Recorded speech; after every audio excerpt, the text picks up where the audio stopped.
The detention chamber hummed with an eerie blue luminescence as Jasmine pressed her palm against the translucent barrier. Beyond it, Theakeeper, a towering crystalline entity with too many joints and eyes that shifted like liquid mercury, studied the datapad with growing frustration. "These symbols are unknown," the Keeper announced, its voice reverberating through the chamber like wind chimes in a hurricane. "Your civilization's records are incomplete. We cannot process your species for galactic integration without proper documentation." Kevin leaned back against the cold wall, a smirk playing at his lips. "That's the alphabet. Backwards." The Keeper's multifaceted eyes swiveled toward him, each facet reflecting a different spectrum of light. "Clarification required. This statement contradicts our linguistic analysis."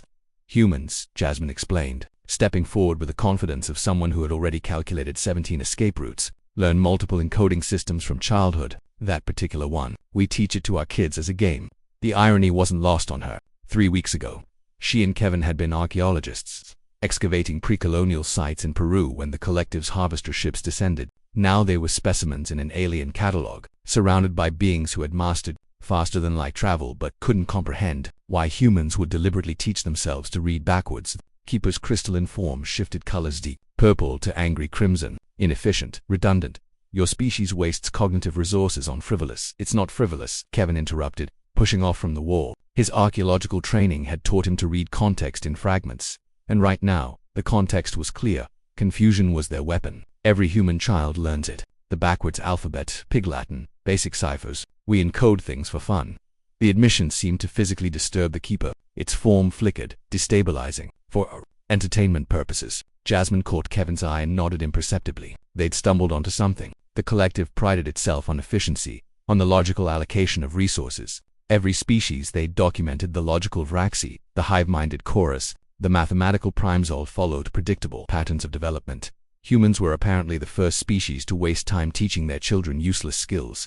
"Show me," the Keeper demanded, producing a holographic interface. "Demonstrate this backwards alphabet." Kevin stepped up to the interface and began writing. Z. His hand moved with practiced ease, muscle memory from childhood taking over. The symbols glowed in the air, hanging like accusations. "Now show the correlation to your standard system." He wrote it again, this time in the conventional order. A BC. The two sequences floated side by side, perfect mirrors of each other.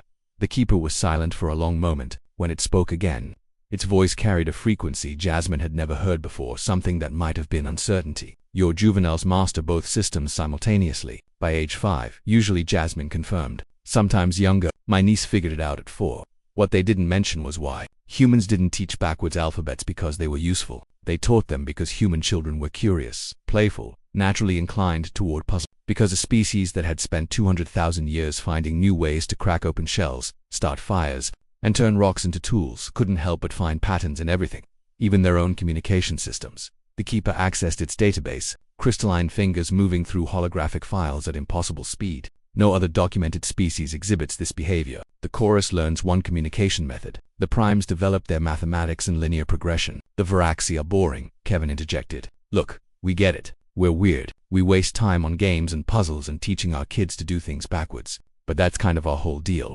Jasmine picked up the thread. "We're the species that looked at the stars and told stories about them before we understood what they were. We're the ones who made art in caves while hunting mammoths. We invented jazz, Sudoku, and escape rooms. We do things the hard way because the hard way is interesting."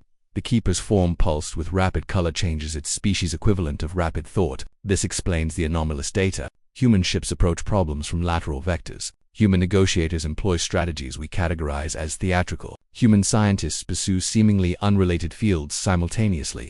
We call it creativity," Kevin said. "We call it being human," Jasmine added. The implications were clearly cascading through the Keeper's consciousness. Every interaction with humans suddenly the reason human vessels survived encounters that should have destroyed them, their crews thought sideways, solved problems from unexpected angles. The reason human colonies thrived in environments that other species abandoned, they found solutions in the gaps between conventional wisdom. Humans had weaponized inefficiency. Keeper finally looked up from its calculations, and when it spoke, its voice carried something that might have been respect, or possibly fear. "Your species will not be processed for standard integration. This information must reach the collective strategos immediately."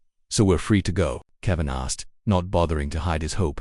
"Negative. You are now classified as priority study specimens. The collective must understand how your cognitive irregularities developed. This backwards alphabet is merely a symptom of a deeper pattern." Jasmine and Kevin exchanged glances. They'd bought themselves time, possibly leveraged, and in the process, they'd reminded both their captors and themselves of a fundamental truth about humanity. They were the species that looked at the universe's rules and asked, but what if we did it differently? The Keeper moved toward the chamber exit, then paused. One final query. This pig Latin you mentioned, explain. Kevin grinned. Oh, that's going to take a while. See, it's a game where you take the first consonant of each word, move it to the end, and add I. But there are special rules for words that start with vowels, and regional variations, and the Keeper's form flickered with what could only be described as electronic dismay.